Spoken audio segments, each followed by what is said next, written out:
Nintendo got its own take on the Wonder Boy franchise just as fast as Sega did for an interesting home console conversion. This is Hudson's Adventure Island on the NES. Adventure Island can be thought of as an in-store brand of cereal. Everything tastes the same because most of the ingredients and main components are the same, but they changed the shape of the pieces, and your mom ended up bringing home magical charms with some wizard guy in the box instead of Lucky Charms. As we talked about in the last episode, Adventure Island is nothing more than Hudson Soft's take on the Wonder Boy game. As the game became a big hit in the arcades for Escape, later known as Westone, Sega was already busy working on their conversion in-house for the Sega Master System after quickly getting one out for the SG-1000. But Escape, wanting to maximize on their soon-to-be hit game, was also working with Hudson Soft to create a version for the Nintendo Entertainment System. But there was a problem. Sega had gained some rights over the Wonder Boy franchise when Escape signed up to let them create their conversion. Luckily for Escape, Sega only got rights to the name and characters, so Hudson continued on by changing some of the characters, and most of all Tom Tom to Master Takahashi in honor of a Hudson Soft executive, and this would become Master Higgins in the international releases. As they would say, the rest is history. Much like Wonder Boy for Sega and Westone, Adventure Island would go on to become a hit series for Hudson and Nintendo. It would just take a lot longer in this scenario, but more on that later. So on September 12, 1986, on the Famicom and MSX, we got Hudson's Adventure Island. The US would have to wait 2 years to play as Master Higgins on the NES, but the EU would have to wait 6 years. Thematically, Hudson would stay very true to the Wonder Boy game in their version. Master Higgins would have a little more of a guy on vacation in Hawaii sort of vibe rather than a caveman. Seriously, the baseball hat, grass skirt, and big belly always makes me imagine some guy who's really getting to that island life while on vacation. But yeah, just like Wonder Boy, we have the same level types: tropical, regular forest, seaside, cave-like temples, and the like. In my experience, there is a split if you prefer the design approach of Wonder Boy or Adventure Island, and I definitely lean towards the latter. At least when we are talking about the NES versus the Master System. There are some more definite winners when you compare other conversions.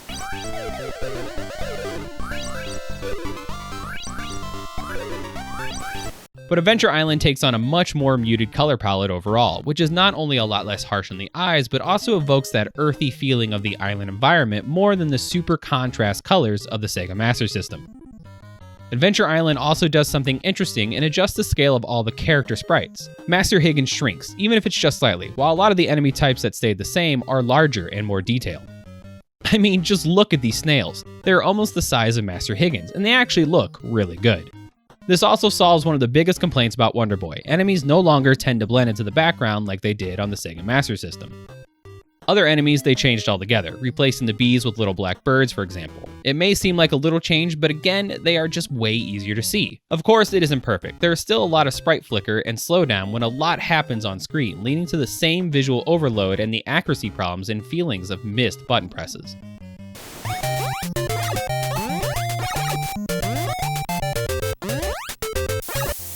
The music was completely redone. I think composition-wise, it's hit and miss, but still pretty comparable to the originals. The main Wonder Boy themes were great and catchy tunes that really can become earworms, but the Adventure Island tunes just don't have that same drive to them and tend to be more floaty in their approach. But a few are super fun and really beat Wonder Boy by just having more than 2 full songs. Gameplay would also stay mostly the same, but Hudson definitely took some liberties with how Wonder Boy works. Higgins still has a massive hunger, not surprised with that belly, and you of course need to go from left to right and keep collecting food so your vitality meter stays full. You'll find that same mix of fruits, with milk that will occasionally fill you to the very top. Higgins still only has 1 hit unless you're on the skateboard, so grab that stone axe and start flinging and watch your jumps. But from a technical perspective, Master Higgins has a more weighty jump and is a bit less slippery when running and landing. This is probably only really noticeable coming straight from playing Wonder Boy, where you feel more inclined to course correct while in the air and time your jumps and landings accordingly. The skateboard might also be a bit trickier to control, or that just may be my imagination. Either way, the skateboard is definitely less useful due to the layout of the enemies and traps. I almost always seem to lose it immediately more often than not. Of course, don't think they made things any easier in any cave that has ice. Oh no, those are still just as terrible. A few bigger changes were also made. You get an extra weapon in Adventure Island to offer a step up from the usual stone hatchet. Occasionally you may come across a hidden egg, usually either popping up by chance or you may notice your axe hitting air and vanishing, and inside are what appear to be a set of red stones. These are stronger, so on that alone it's worth grabbing them and trying to hold on to them. But the real upgrade is that this weapon can destroy rocks, both the little ones that trip you up and the ones that roll around and attempt to crush you. Dolls are replaced by pots, which also give you a bonus if you manage to find one at any level. Just like Wonder Boy, some are just out in the open and just need a properly timed jump, but others are rudely hidden, needing those rocks to be destroyed to find them. At least now you may luckily have a weapon to do that. Here though, there is no reason for the pots unless you want the points. Hudson has completely removed the hidden level aspect of Wonder Boy, and I think it's a welcome addition. In case you were wondering, there are also less areas than the Sega Master System conversion, rounding out a total of 8 instead of 9 plus 1 hidden area. But yes, there is also one more level than the original arcade version of Wonder Boy. Collectibles are basically missing in Adventure Island. Obviously, no letters to spell Sega, and there's no replacement. You can still grab flowers on occasion, which makes food worth more points, and killing the coyote from behind makes a controller appear, which rewards you with lots of points. I, for some reason, am better at doing that in the Adventure Island version than in Wonder Boy. You still have the the honey girl. Of course it has something to do with bees, and just like before, you're invincible for a short period of time.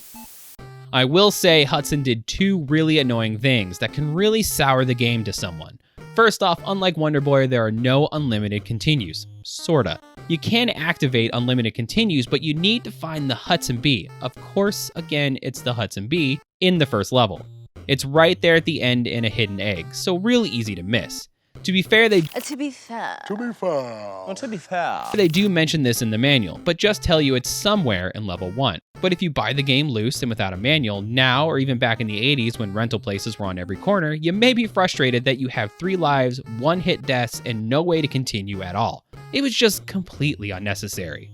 Secondly, the Angel of Death from Wonder Boy, which drained your vitality, is now changed to Master Higgins' least favorite food, an eggplant, and it appears in regular eggs instead of spotted eggs.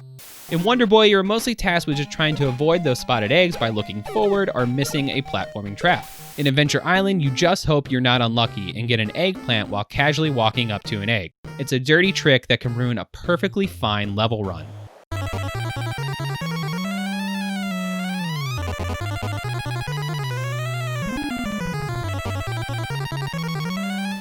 The bosses, this time not even called the king, just boss, are basically the same, but they do attack a lot more rather than just slowly walk towards our hero. This makes them more of a challenge than a Wonder Boy, but still not much going on here. I do like the design of them still, even if they just are one color. At least I guess it's more impressive than Super Mario Bros., where I mostly just ran under or jumped over Bowser. I guess here you're forced to fight them.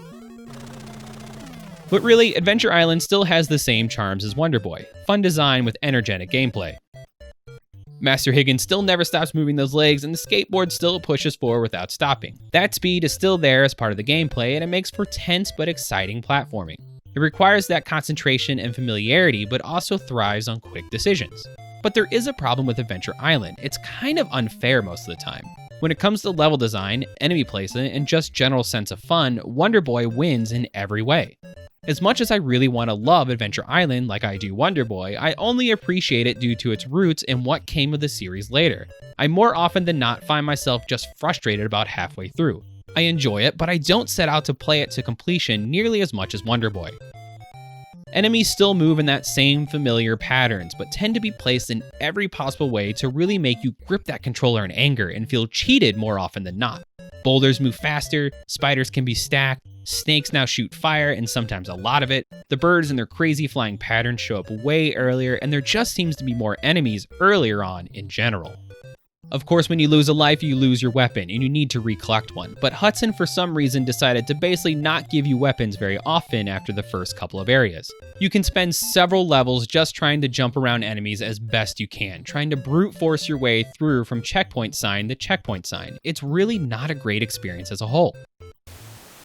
A great example is on Area 6-1, where there's an egg right away that turns out to be an eggplant.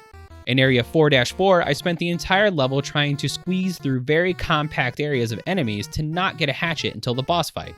Just how trollish is that? Worst of all, this really slows down the game, which is its greatest strength as a platformer. Suddenly I'm inching forward and waiting for birds to fly in a pattern that allows me to jump over them or have them fly past me by cheesing their load in. Enough complaining though, it's a good game and is fun at the core, just not the best balanced of a challenge. Just like Wonder Boy, it's easy to see why Hudson ended up with a winner and why the series ended up with several sequels. The weird part, while Sega and now Westone would immediately move on 1 year later to the Wonder Boy sequel, that weird action arcade title with RPG elements, Adventure Island wouldn't come back until 1991 with Adventure Island 2. While Wonder Boy changed direction entirely, Adventure Island 2 would double down on the platforming action and expand on that caveman theme, even introducing dinosaurs. Most of my problems with Hudson's Adventure Island still exist in Wonder Boy. There's just those little bit of balancing tweaks that help make this game a little less enjoyable than the original Wonder Boy. If you're still interested in Hudson's Adventure Island, I would pick it up now. A loose cart really isn't a bad price still, but most other versions were left in Japan or they were on a virtual console that no longer exists. On a later episode of RetroActive, we'll be checking out where the series goes next with Wonder Boy in Monsterland. Thanks so much for watching, and I'll see you next time.